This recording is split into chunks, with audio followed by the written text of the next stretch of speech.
आज की वीडियो में मैं आपको दिखाऊंगा कुछ ऐसे पैरानॉर्मल इवेंट्स जिन्हें देखकर आपके रोंगटे खड़े हो जाएंगे। तो जल्दी से खिड़की के पर्दे लगा के कमरे की लाइट्स बंद कर दो, क्योंकि असली मजा तो अंधेरे में ही आता है। Body in the closet. Japan में रहने वाले एक आदमी ने अपनी वाइफ और बच्चे को मार के अपने ही घर के क्लोजेट में उनकी डेड बॉडीज छुपा दी और खुद घर छोड़ के भाग गया। बाद में पुलिस इन्वेस्टिगेशन के दौरान दोनों बॉडीज क्लोजेट में पाई गई, लेकिन आदमी उसके बाद कभी नहीं मिला, मानो जैसे वो गायब ही हो गया हो। इस ट्रेजेडी के बाद से ही इस घर में अजीब घटनाएं होनी शुरू हो गई। जो भी नए किराएदार इस रूम को इस्तेमाल करते वो सभी एक हफ्ते के अंदर इस जगह को छोड़ देते। इसी वजह से घर के ओनर ने तोमो और हीरो को इस रूम में एक हफ्ते तक रहने के लिए कांटेक्ट किया और कहा कि अगर उन्हें कुछ अनयूजुअल इन्फॉर्मेशन मिलती है तो काफी हेल्पफुल होगा। खैर, तोमो और हीरो आपस में डिसाइड करते हैं कि उन दोनों में से ये चैलेंज कौन करने वाला है। इन दी एंड तोमो इस चैलेंज को एक्सेप्ट करता है और होती है चैलेंज की शुरुआत। इस चैलेंज के कुछ नियम थे, जैसे कि ये चैलेंज 7 दिन और 7 रातों के बाद 8वें दिन की सुबह ही पूरा होगा। दूसरा, तोमो सिर्फ दिन के समय ही ऑफिस या फिर कहीं बाहर जा सकता है और उसे रात की 10 बजे तक वापस यहीं आना होगा और सुबह होने तक यहीं रहना होगा। तीसरा, तोमो घर के अंदर मोबाइल फोन या फिर इंटरनेट तब तक इस्तेमाल नहीं कर सकता जब तक कुछ ज्यादा ही इमरजेंसी ना हो जाए। उसे फोन को अपने से दूर रखना होगा और वो घर से बाहर भी नहीं निकल सकता। था तोमो को सोने से पहले मंत्र बोलने होंगे और नमकीन पानी पीना होगा, जो कि आत्माओं से जुड़ने में मदद करता है।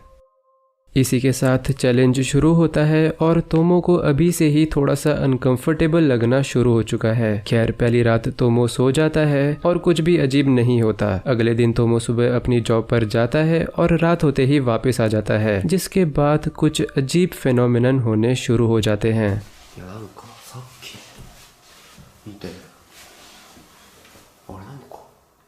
人影に見えないっすね。いや、これでさっきめちゃくちゃビビって外確認しに行ったんですよ。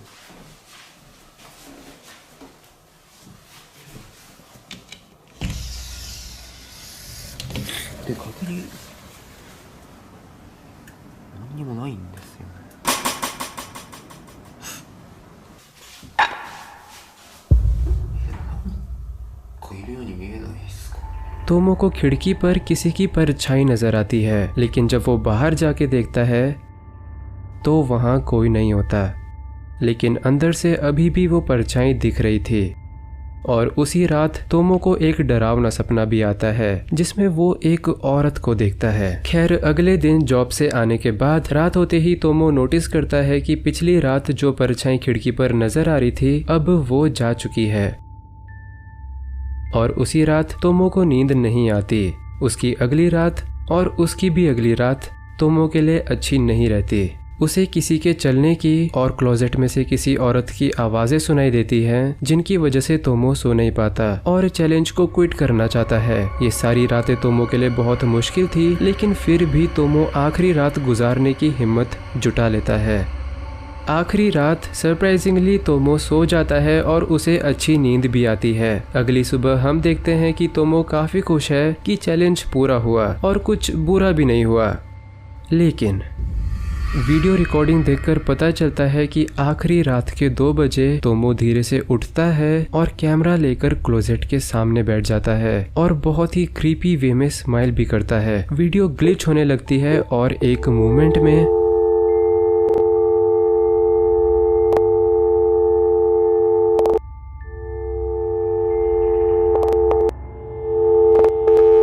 क्लोजेट के अंदर से बाहर झांकता एक औरत का चेहरा नजर आता है। वीडियो का ये पार्ट 3-4 बार रिपीट होने के बाद अचानक से अंधेरा हो जाता है और फिर वीडियो में नजर आता है कि तोमो सो रहा है, जैसे कुछ हुआ ही नहीं। Abandoned house.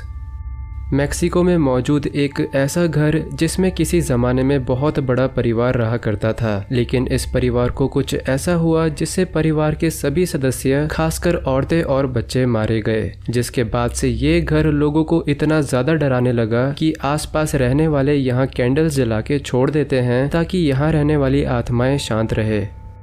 खैर रिकी नाम का यूट्यूबर इस घर को एक्सप्लोर करने के लिए अपनी वाइफ के साथ आता है और ये सब कुछ यूट्यूब पर लाइव होता है। रिकी ग्राउंड फ्लोर को एक्सप्लोर करता है और फर्स्ट फ्लोर की तरफ बढ़ता है जब क्रीपी चीजें होनी शुरू हो जाती हैं। No tengo ni computadora yo. ¿Fuiste tú? No, hombre, no mames. Oh, ay, güey.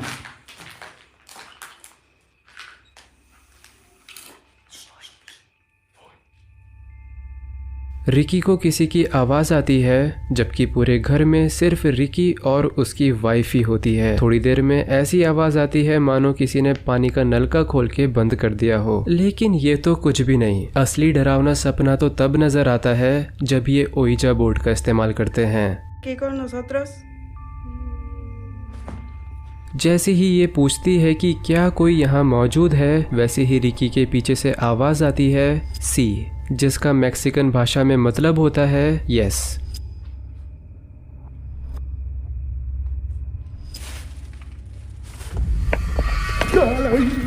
Liz, muérete de aquí. और जैसे ही रिकी कपड़ों के पीछे देखता है, उसे नजर आता है एक औरत का सर, जिसे देखकर रिकी की हालत खराब हो जाती है और वो दोनों उस कमरे से बाहर भाग जाते हैं। लाइव चैट ऑडियंस की रिक्वेस्ट पर ये दोनों वापस जाते हैं, ये सोच के कि शायद जो उन्हें दिखा वो कुछ और हो सकता है, लेकिन वापस जाने पर उन्हें वहाँ कुछ नहीं मिलता।